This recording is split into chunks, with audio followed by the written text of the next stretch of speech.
Car రెంట్‌కి తీసుకుని సరదాగా బయటకు వెళ్ళాలనుకుంటున్నారా? అయితే వెంటనే ఈ నెంబర్‌కి కాల్ చేయండి.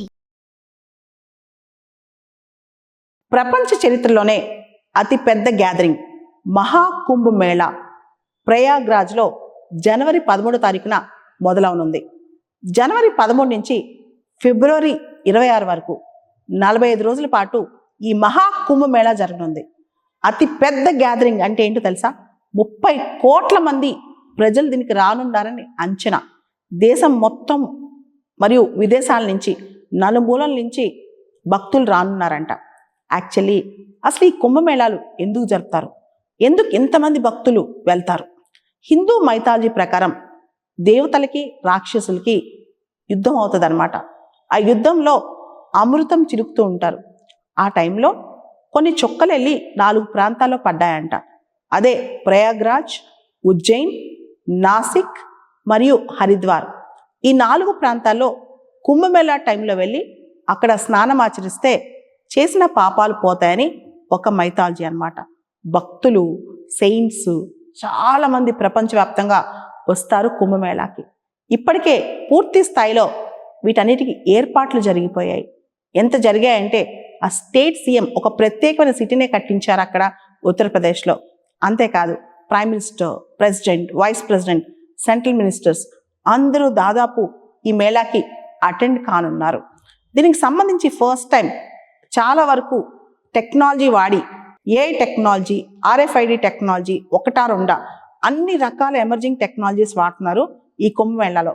Divine and digital Kumbh Mela, divine Kumbh Mela combine చేస్తున్నారు అనమాట. దాంతోపాటు రష్యా నుంచి, ఉక్రెయిన్ నుంచి 2 దేశాల నుంచి సెయింట్స్ వచ్చి, సాత్వికులు వచ్చి అక్కడ మెడిటేషన్ చేస్తారంట. పీస్ కావాలి, యుద్ధం ఆగాలి అని చెప్పి. ఇలా రకరకాల అద్భుతాలు ఉన్నాయి ఈ కుంభమేళాలో. కుంభమేళా అనేది స్పేస్ నుంచి చూసినా కనిపించిందంట. అంత గ్యాదరింగ్, అంత పెద్ద గ్యాదరింగ్, కనుల విందుగా ఉంటుంది. భక్తి పారవస్యంతో ప్రజలందరూ కూడా అక్కడ మైమర్చిపోతారంట. 2019లో జరిగిన కుంభమేళాకి దాదాపు 25 కోట్ల మంది వచ్చారంట. ఇప్పుడు 30 నుంచి 40 కోట్ల మంది వస్తారని అంచనా. ఇప్పటికే ఉత్తరప్రదేశ్ ప్రభుత్వం 7,500 కోట్ల రూపాయలు దీనిపైన ఖర్చు పెట్టిందంట. ప్రయాగ్రాజ్లో జరిగే ఈ మహా కుంభమేళా వల్ల దాదాపు 2 లక్షల కోట్ల ఎకనామిక్ యాక్టివిటీ జరుగుద్దంట. 67,000 కొత్త స్ట్రీట్ లైట్స్ ఏర్పాటు చేశారంట. 400 కిలోమీటర్ల టెంపరరీ రోడ్స్, తాత్కాలిక రోడ్లు నిర్మించారంట. 23,000 సీసీ కెమెరాలు బిగించారంట.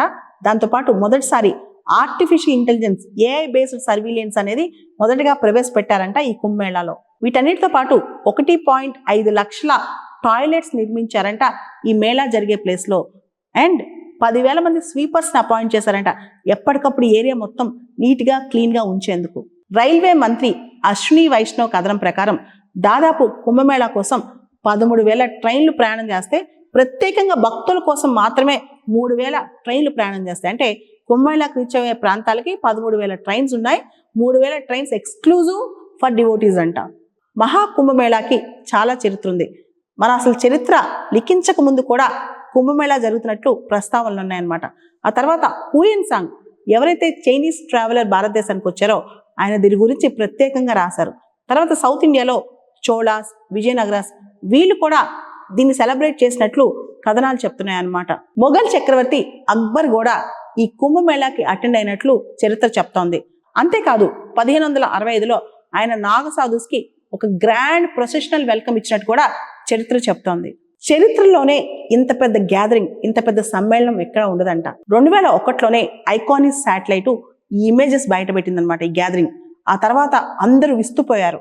ఆ తర్వాత 2019లో ఇస్రో వాళ్ళు కూడా దీనికి సంబంధించిన ఇమేజెస్ వదిలారు. ప్రపంచంలోనే ఇది అతిపెద్ద గ్యాదరింగ్ అని చెప్పి పేర్కొంటారు. ఈ మహా కుంభమేళాకు సంబంధించి 2019లో కొన్ని గిన్నీస్ రికార్డ్స్ కూడా వచ్చాయి మనకి. Largest sanitation management, largest crowd management, largest waste disposal management.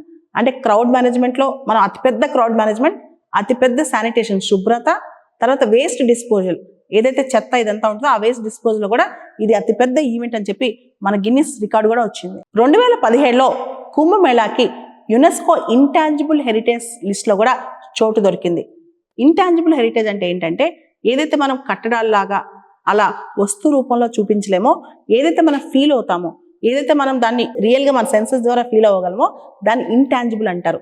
కుంభమేళాకి intangible heritage list లో కూడా పేరు దొరికింది. ఈ కుంభమేళా అనేది ప్రత్యేకంగా 4 చోట్ల జరుగుద్ది. ప్రయాగ్రాజ్, ఉజ్జయిన్, నాసిక్, హరిద్వార్.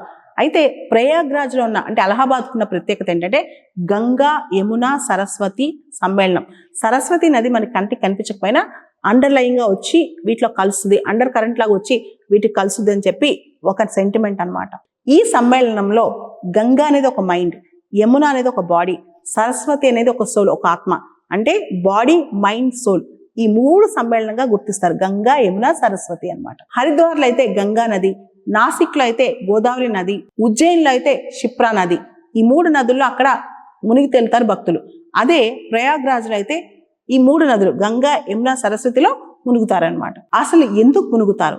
అసలు కుంభమేళా టైంలో ప్రజలు వెళ్ళి నదుల్లో ఎందుకు మునుగుతారు ఆ ప్రాంతంలో ఉన్న నదుల్లో అంటే వాళ్ళ పాపాలు ప్రక్షాళన అవటమే కాదు, వాళ్ళ యాన్సిస్టర్స్, వాళ్ళ పూర్వీకులు చేసిన పాపాలు కూడా అలా మునగటం వల్ల ప్యూరిఫై అయిపోతాయి, ప్రక్షాళన అయిపోతాయని నమ్ముతారు. కాబట్టి కుంభమేళా పలానా టైం చేయాలని ఎలా నిర్ణయిస్తారు? దానికి ఒక ఆస్ట్రాలాజికల్ సిగ్నిఫికెన్స్ కూడా ఉంది. సూర్యుడు, చంద్రుడు, బృహస్పతి, సన్, మూన్, జూపిటర్ వాటి యొక్క సింక్ లో ఏ లైన్ లో వస్తాయనే దాని మీద అసలు ఈ కుంభమేళా అనే డేట్ ఫిక్స్ చేస్తారనమాట. కుంభమేళా సందర్భంగా ప్రపంచవ్యాప్తంగా, దేశవ్యాప్తంగా చాలా మంది సాధువులు, సెయింట్స్ అక్కడికి వచ్చి మెడిటేషన్ చేయటము, రకరకాల ఇంటలెక్చువల్ డిస్కషన్స్, విజ్డమ్ షేర్ చేసుకోవడం ఇవన్నీ చేస్తుంటారు. కుంభమేళా సందర్భంగా చాలా సెరెమనీస్ కూడా జరుగుతుంటాయి అన్నమాట. ముఖ్యంగా ఒక ట్రెడిషనల్ ప్రొసెషన్ అంటే అకారా అని చెప్పి ఒక ఊరేగింపు లాంటి జరుగుద్ది అనమాట.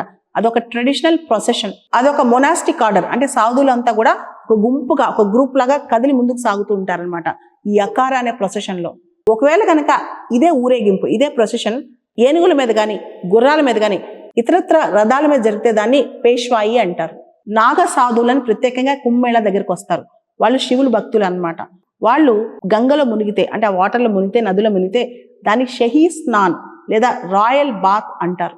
ఈ నాగ సాధువులు ప్రపంచానికి దూరంగా ఉంటారు, మెటీరియల్ ప్లెజర్స్ కి దూరంగా ఉంటారు, స్పిరిచువల్ ఐసోలేషన్ అంటే వాళ్ళు సపరేట్గా ఉంటారనమాట, కేవ్స్ లో అలా ఉంటారు. కానీ కుంభమేళా టైంలో వీళ్ళందరూ వస్తారనమాట కుంభమేళాలో స్నానం ఆచరించడానికి. హిందూ మతంలో నదుల్ని పూజ చేయటం చాలా సీక్రెట్ అన్నమాట. మనం ఎప్పటి నుంచో ఆచరిస్తాం. నదుల్లో మునిగి తేలితే మనకున్న పాపాలు పోయినట్లు లెక్క, పాపాలు ప్రక్షాళన అయిపోయినట్లు లెక్క. ఒక మాటలో చెప్పాలంటే మహాకుంభమేళాలో జరిగే స్పిరిచువల్ గ్యాదరింగ్ అనేది ఒక మినీ ఇండియాలా కనిపిస్తుంది. భారతదేశం నుంచి ప్రతి చోట నుంచి, ప్రతి రాష్ట్రం నుంచి వెళ్తారు, సాధువులు వెళ్తారు. ఒక కళ్ళకి కనువిందుగా ఉంటుంది. అసలు అంత స్పిరిచువాలిటీ ఘోషిస్తూ ఉంటుంది అనమాట అక్కడ. అంటే చాలా అద్భుతమైన స్పిరిచువల్ ప్రెజెన్స్, వైబ్ అక్కడ కనిపిస్తుంది.